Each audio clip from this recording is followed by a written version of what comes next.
Hi friends, welcome back to my channel. చీర అంచులకి క్రాస్లు ఏ విధంగా cut చేయాలనేది ఈరోజు చూద్దాం. క్రేప్ సారీస్, సిల్క్ సారీస్ ఉంటాయి కదండి, వాటికి ఈజీగా ఇప్పుడు నేను చూపించే విధంగా క్రాస్లు అనేవి కట్ చేసుకోండి. శారీని ఈ విధంగా పరుచుకుని, శారీకి అటాచ్డ్ బ్లౌజ్ ఉంటుంది కదండి, బ్లౌజ్ ఎంతైతే తీయాలనుకుంటున్నామో దాని వరకు కొలుచుకుని ఈ విధంగా 1 ఇంచ్కి చిన్నగా కట్ చేసుకుని ఒక దారపోగు పట్టుకుని స్ట్రైట్గా లాగాలి. ఇలా ఒక మార్క్ అనేది కనబడుతుందండి, ఆ మార్క్ ప్రకారం స్ట్రైట్గా కట్ చేసుకోవాలి.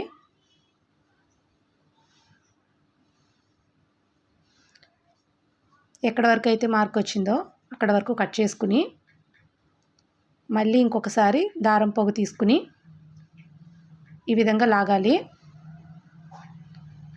మళ్ళీ మనకి చిన్న లైన్ అనేది కనిపిస్తుంది.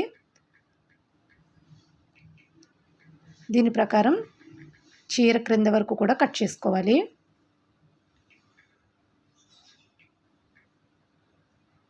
ఇట్లాంటి శారీస్కి మనం ఇలా కాకుండా నార్మల్గా లైన్గా కట్ చేసామంటే మనం పీకో చేసినప్పుడు క్రాసులు అనేవి వచ్చేస్తాయి.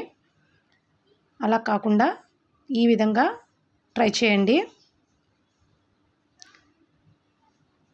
ఎక్కడ కూడా క్రాస్ అనేది లేకుండా స్ట్రైట్గా కుట్టు అనేది వస్తుంది.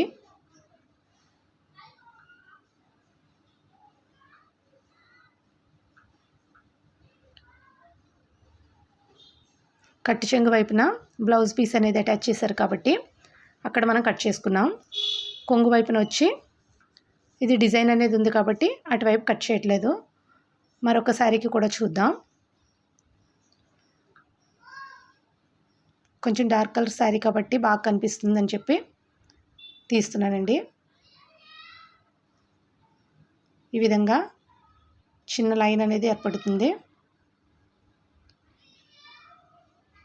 దాని ద్వారా ఈజీగా కట్ చేసుకోవచ్చు.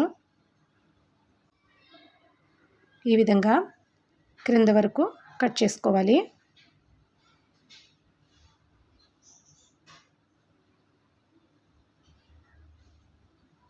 ఈ విధంగా ట్రై చేయండి,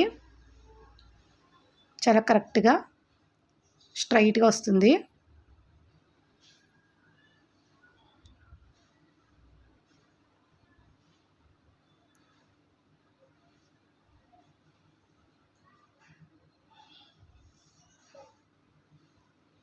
శారీలో ప్రింటింగ్ వస్తుంది కదండి, ఆ ప్రింటింగ్ ప్రకారం కట్ చేసినా కూడా క్రాస్గానే వస్తుంది మనకి.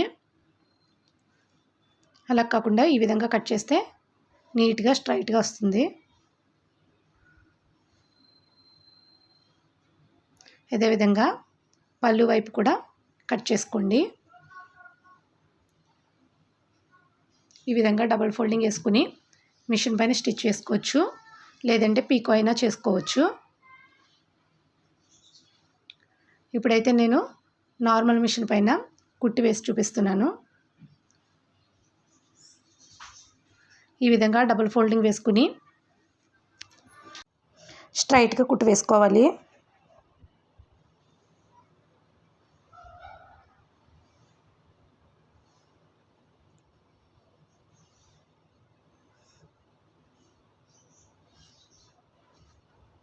ఈ విధంగా మనం కుట్టు వేసుకున్నా పర్వాలేదు, జిగ్జాగ్ మిషన్ మీద పీకో అయినా చేసుకోవచ్చు.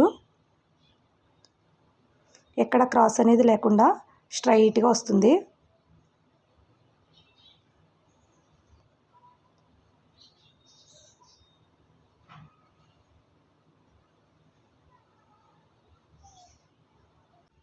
ఇట్లాంటి శారీస్కి అంచులు కట్ చేసేటప్పుడు ఈ మెథడ్ని ఒకసారి ట్రై చేయండి. చాలా నీట్ ఫినిషింగ్తో స్ట్రైట్గా కుట్టు అనేది వస్తుంది. మరిన్ని వీడియోస్ కోసం మా ఛానల్ని సబ్స్క్రైబ్